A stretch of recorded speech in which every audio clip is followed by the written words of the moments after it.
seconds before you say anything. Done. Same. We should be live. Okay, well, good morning, everyone. This is the penultimate day of the 2024 World Championship. And on the court we'll be looking at most of the time, initially, we have Robert Fletcher and Ewan Burridge. And this will be a fascinating contest for all sorts of reasons. I should start off by introducing myself and my fellow commentator. Reg Bamford has been the only man ever to win both the Association Croquet and Golf Croquet World Championships, 5 of the one, 2 of the other. And I'm Stephen Mulliner. I only have a mere 1 Association Croquet World title to my name. We've played each other for many, many years, and he is really one of the best players ever.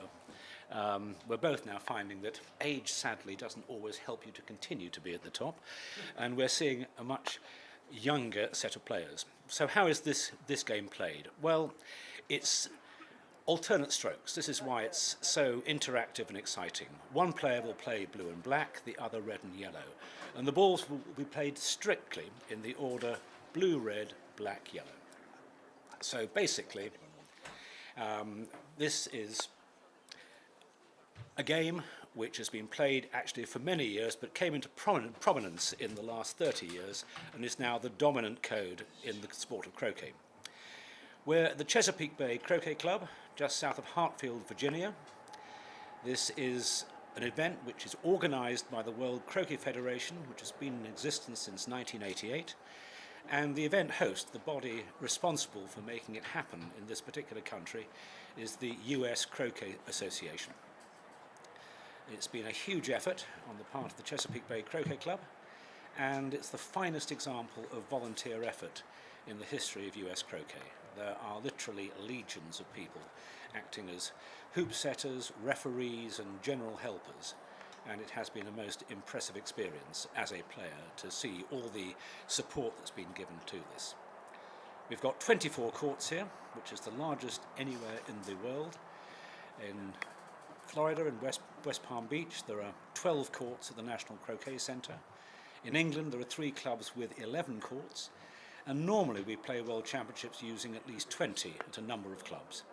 And this at 24 is the largest event, the largest facility ever. Anyway, Reg, do you want to start commenting on our 2 contestants? Yeah, Stephen, well, thank you very much for those very kind words of introduction.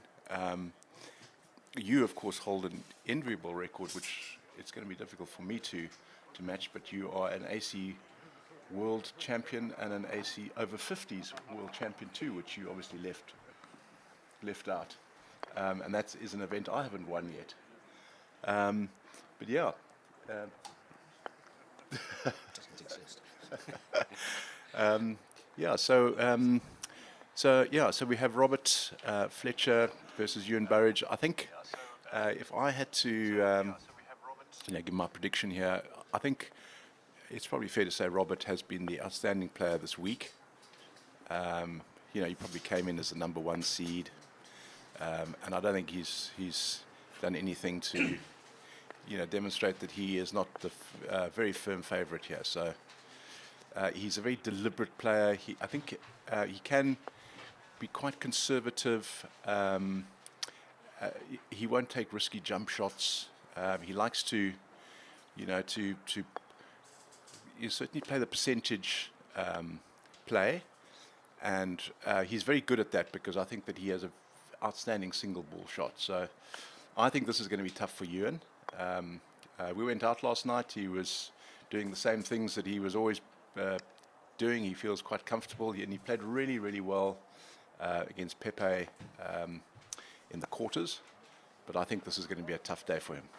Yeah, I think it's worth saying that at the moment Robert Fletcher is on 12 straight match wins, and in games he's dropped 1 in those, so it's 25 wins and one loss.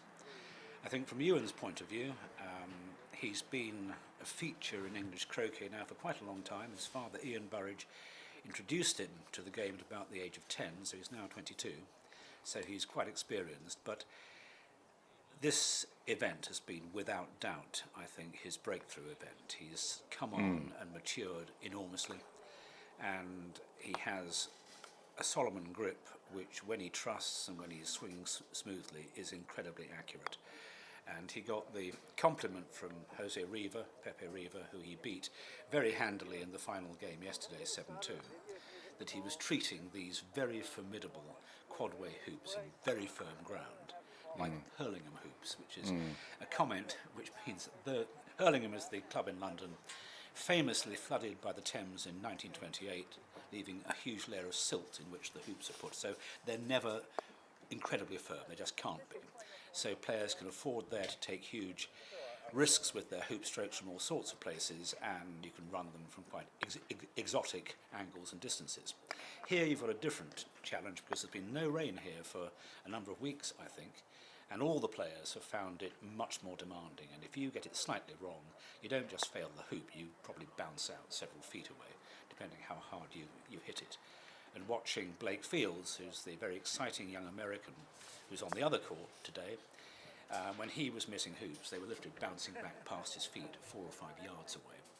So accuracy is crucial. Robert is, as Reg says, a very deliberate player. He's been the dominant player in the game for a bit now. His grading is a truly ridiculous 150 points better than anybody else. But so far he seems to be justifying it. And what I think is interesting is the way in which the Egyptians have been less prominent in the last 2 events. And last time, which was in England, there was a possible reason for it, in the sense that it was very fast conditions, and Robert Fulford, who is the other 5 times Association Croquet Ball champion who's ever lived, played the most fantastically tactical game based purely on position. And he got to the final and he beat Ahmed Nasser in particular on the way. And the way he did it was to rely on the fact that with very fast conditions he didn't have to hit the ball hard, he could still clear a reasonable distance, and his position taking was superb. This time I was expecting the Egyptians to do rather better. And it's just Khalid Kamel who won the most extraordinary quarter-final yesterday, who is carrying the flag for them. At the risk of annoying Reg, until yesterday I thought I'd seen the best finish to a match ever when he beat Ahmed Nasser in 2013, doing a wonderful clearance shot which put Ahmed on the east boundary, his own ball on the north boundary above hoop 13, which he proceeded to run when he had the chance. But yesterday Khalid did something even better, having done a great jump shot at 6-4 down through penult, 11 I should say, running down to the south boundary.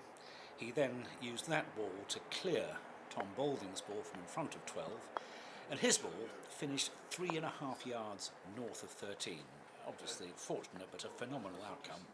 And when Tom missed his 2 clearance chances, Khalid made no mistake and turned a 6-4 deficit into a 7-6 win and a place in the semi-final.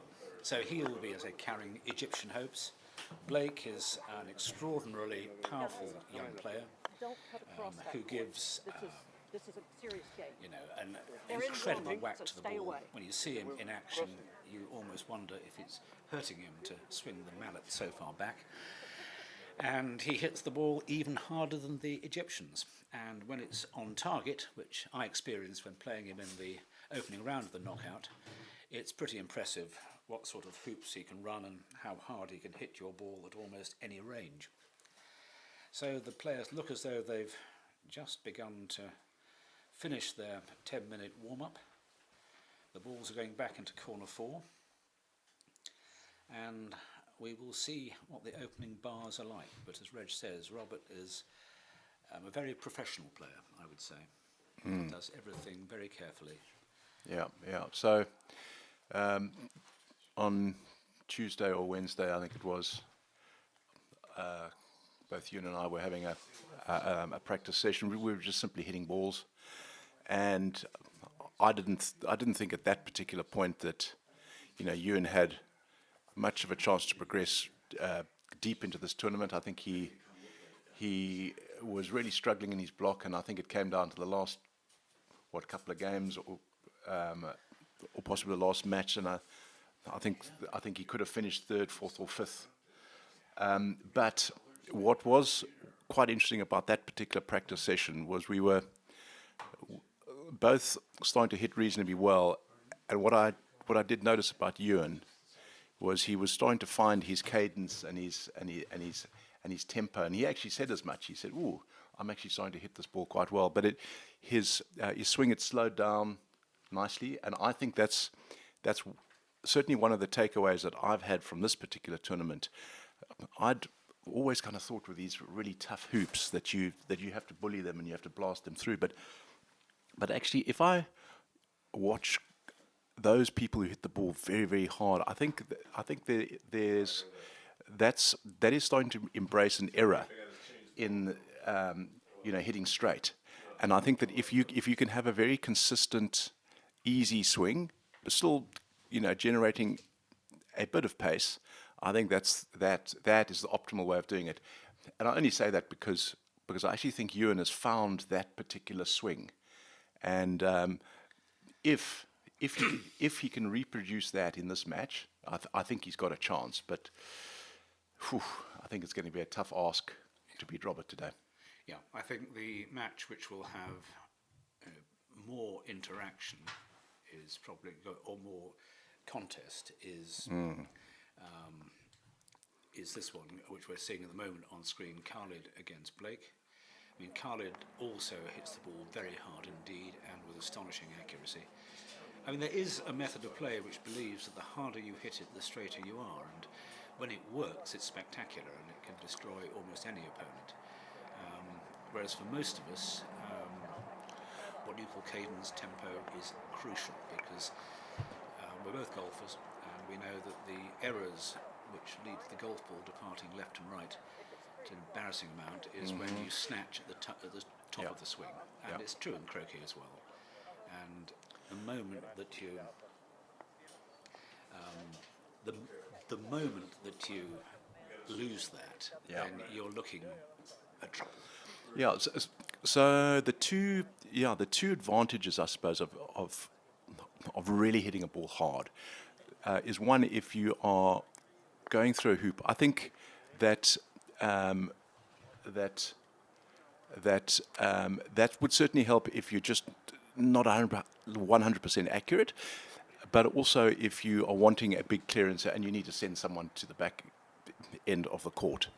But I do think that an easy swing where one's worked on one's tempo, I think that is much more effective. Right, I agree. Look, here we've just got the match underway. Ewan has won the toss and is blue and black. Has sent a reasonable ball out there. Robert has come up a little short and high, which means that, well, Ewan had the chance there to send black in close and then threaten Robert that if he didn't clear blue with yellow, I would have red. Absolutely. I really would have been putting black, within 3 or 4 feet in front of that hoop, because I've got a clearance with blue. To right, I think it's right at the top of the court. So blue could probably send red all the way up to third corner. So. Well, no holding back here from Ewan. He's not been cleared. He's been given a chance, and this will be a great start if he can get it. And he has. Well, that hasn't hit it hard. He just wanted to make sure he was the first score on the board. Yeah, so speaking to Ewan last night, he was saying how desperate he was to play 3 or 4 good hoop shots in the first 15 minutes, because he felt that would settle him, and it's very interesting to see that he's played a really good hoop shot there. It's always nice to go one up. And now we're seeing people ask, how do you play this game? Well, you run hoops, but you have to take position, and if you analyse what the 3 strokes in the game are and their frequency, 60% of most games will be positional shots, which is what Robert has played with. Red getting position at hoop 2, black then followed, and now yellow's following too. And what Robert's trying to do with that shot is to prevent blue which is now the shot. And so Ewan chose not to try and clear red. He's just come up into position, and that, which is pretty close to the hoop, but it's not going to stop red having a fairly straightforward shot to equalise the game at 1-all. So Stephen, we also have access to the live chat. I sent the link to my son, and he has posted the first chat. He sent a private message to me. He said, "Dad, I'll give it a listen, cringe, and probably turn it off." It's good to know you've got one fan, Reg. Thank you very much, Ollie. And he has posted a comment, and it said electrifying commentary. So that's certainly very positive from Ollie. Thank you very much, son. You will get Cheeky your, bastard. You will get your allowance next month. Well, we've now had a development. Robert did indeed take that hoop with a very easy stroke, but what we've now seen is that Ewan, trying to get position, has gone slightly too far, and this now gives Robert a bit of an edge. And you get a very good view of his new mallet, which is basically hollow with heavy ends, fresh air in between. Stephen, if I could just say that my other son is also online. He's come back and said, could listen to this commentator all day, and I am assuming he's talking about you, not me. And then he also said, great insight from the goat. He's probably talking about you being an old goat. Yes, that's probably true. Yes. Yes. Thanks, boys. Right, well, what we've got now is a classic duel coming at hoop 3, where unfortunately the first player there has not quite got it right. Because what Robert has done now is to put yellow further north than Ewan's ball, so he's now got a bit of command of the hoop. And now he's coming in with red. He knows the hoop can't be run, And he's blocked his... and he's blocked himself. Now that's a little interesting. But with both blue And I think... black, so yeah. that's a sensible... Yeah. That looks pretty good. A lovely view there. Well done, the cameraman. So you partnered Robert in a doubles tournament. Was that the British Open doubles last year or We've got an odd the year? record. He told me we'd never dropped a game. We won it together in 2010 and then again in 2023. And apparently we didn't lose a game, which is a stat I hadn't looked up. He was a very good partner. He had to do, in 2010, we had to play the final 2 weeks after the event because of lack of time, and he did a nerveless 3-ball break to close out the match. And what would you consider his strengths? Well, it's very easy to describe. He's got a superb temperament. I first met him in 2007 when he was all of 14, and I was playing in the Australian Open, and I'd seen this young guy play and had to play myself in the quarter-final. And although I believe I never take any opponent for granted, that's a lovely shot from you, and he's just completely blocked Robert's shot with red either at the hoop or at black. But anyway, Robert played fantastically. Yep. He had learnt his croquet from the Oxford website, did a wonderful delayed triple, aged 14, and it was incredible. Amazing temperament. Yeah. That's his prime strength, allied now to a very good swing and a very good mallet and a huge amount of confidence built upon results. So this looks like a jump coming up. Now, I can't quite see the distance between... He's got enough room. Look at his hand. Well, the reason I asked that is because there is a double clearance potentially here. No, but look at this. This is a jump. He's got apparently 3 feet between the balls, plenty of room to get over Bloom. And that one failed. That one failed. Yeah. But he is a very good jumper most of the time, but these hoops are accepting nothing which isn't spot on. So we have, Stephen, someone online. We have Amir Ramses, the former Mr. Prez of the Egyptian Croquet Association and also the World Croquet indeed. Federation. And he's obviously a much beloved member of our croquet community. He did incredible things for croquet in Egypt. He invited me and I think yourself, Stephen, and Robert, to the Egyptian Open. That must have been 12, 13 years ago. More than that, it's more than 20 years ago. He set that up. He became the president in 2000, Yeah. and really sort of changed the focus of the Egyptian Croquet Federation. As you say, he brought on Egyptian croquet a great deal, Yeah. and was very keen to get foreign players to come to Cairo, which both of us have done several times. Quite extraordinary place to play croquet.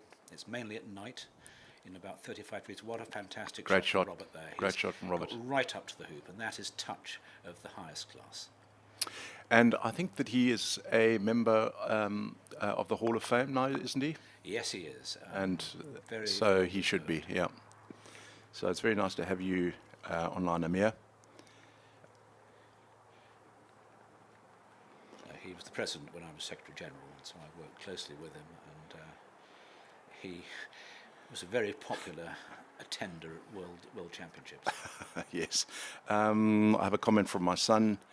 He says it might sound better with my mic off. Thank you. It's nothing like family, is there? And there, by the way, is an example of Robert Fletcher's shooting power. 15-yard clearance, and even worse from Ewan's point of view, he's cut blue, so it's got no sight of the hoop, and he could even peel.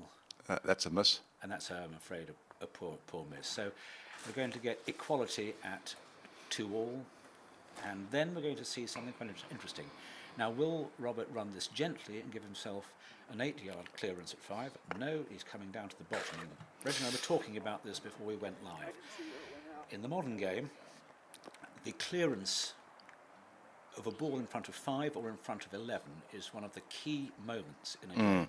I actually think he was close enough to that hoop to just dribble through. And I think he chose not to quite deliberately. And the reason is that if he can hit the ball from the south, he can clear it much further away.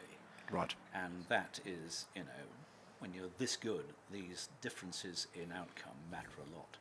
Well, I think it's very prescient that you said that, Stephen, because we have Keith Ayton online, and he says looking forward to great tactical insights from the veterans. And I think that he's being ironic, isn't he? No, we're both veterans, Reg. You've joined our happy ranks.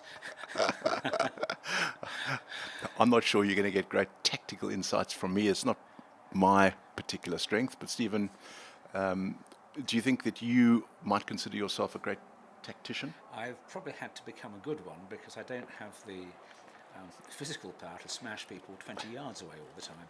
So, and you look at that. Look at that. Is exactly what we were talking about. Beautiful shot. A fantastic shot, and what's more, just to put jam on it, as we say in England, I don't think there's a clear shot for Blackback.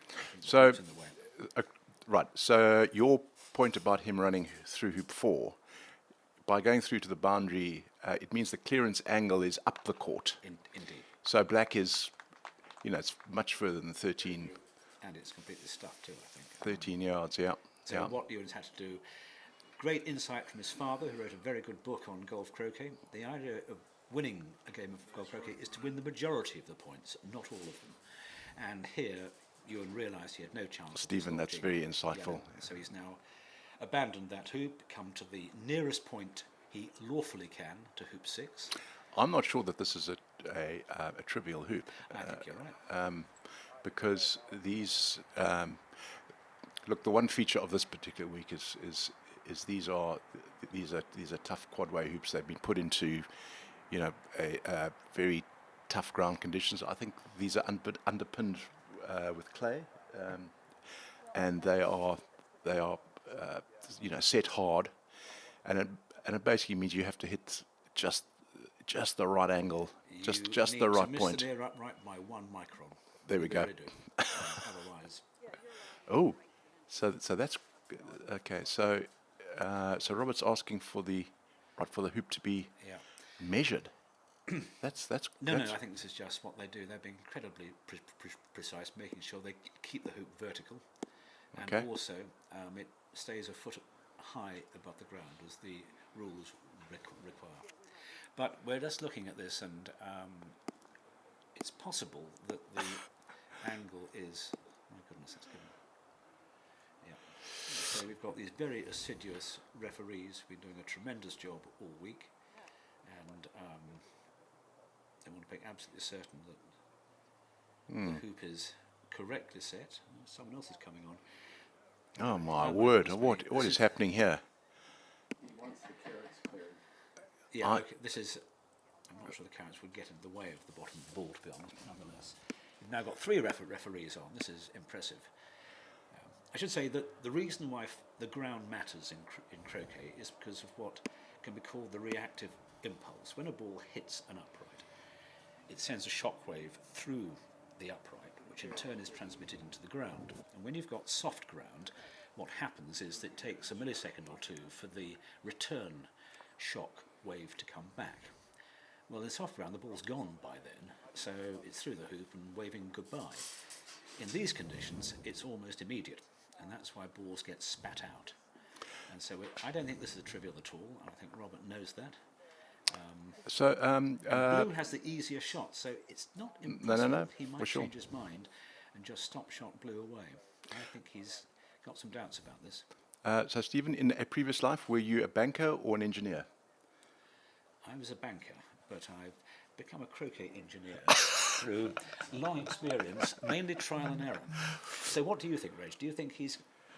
Thinking is not my forte, Your honesty is impressive. but but I think that that he should be taking this on, and I think that he will sail through this. To be honest, we have David Openshaw online. He says, Reg, I think both, and this is also deeply ironic from him, Reg, I think both you and Stephen are now veterans, and that from David Openshaw, who is Aged 97 and a half, isn't he? well, he certainly looks it. but very nice to have you, David, online. He played in the finals of the AC Worlds when John Walters surprisingly won it. Yeah. And that, of course, was David's big chance. A very successful captain of your Mac Rob team. Great shot, Robert. But you see what happens. He couldn't take any chances with that. He gave it a thorough whack. And you see what angle he got. He's now gone with very good position, actually. You must remember that, in north of 13. But of course, they are for hoop 6, so it doesn't help. But he's a long way from the action. So Ewan now has a chance to put a really good ball in with blue and hope to square the match, and that is... So, it's Stephen, gone too far. your mic is still really quiet, and I think that that some people He's going tight into the hoops,